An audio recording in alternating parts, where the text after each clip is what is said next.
Friends welcome to my channel Mazhar में हूँ। ये फ्रेंड्स कल मैं से ये बिस्किट लेके आया था काफ़ी ज़्यादा। बाकी बिस्किट छोड़े, मैंने देनी थी कोक बोतल की अपडेट। वो सामने ऊपर 1.5 लीटर कोक लगी हुई है, ठीक है। और अब हम थोड़ा हाथ थक गया है, नीचे आ जाते हैं फ्रिज वाली साइड पे। और ये फ्रिज में जूसी नज़र आ रहे हैं सामने। तो बात करें कोक की फ्रेंड्स, कोक का रेट तो फ्रेंड्स ऐसे बढ़ गया है जैसे बढ़ने का हक है। फ्रिज के अंदर फ्रेंड्स अंधेरा होता है तो इसलिए बोतल नज़र आती नहीं है, तो हम वापस हाथ को थोड़ी देर थकने देते हैं, ऊपर ही ले जाते हैं, ठीक है। तो फ्रेंड्स आप वीडियो को यार लाइक शेयर करते नहीं हो, ना कमेंट करते हो, ना चैनल को सब्सक्राइब करते हो, खाली वीडियो देख के भाग जाते हो।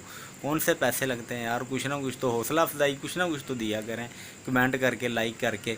तो ये 1.5 लीटर की जो बोतल है फ्रेंड्स, ये 600 रुपये का पैट हो गया। 570 से चला 580, 590 और अब ये 600 रुपये का हो गया है। तो आप 600 को तकसीम कर लें फ्रेंड्स, 600 को तकसीम 6 पे ही कर लें, क्योंकि एक पैट के अंदर 6 बोतलें होती हैं।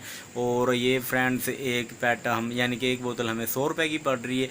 तो अब इसको कुछ 110 सेल कर रहे हैं, कुछ 115, कुछ 120।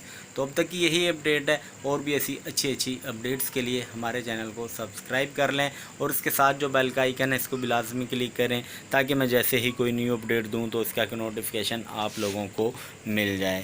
Thanks for watching. अल्लाह हाफिज़।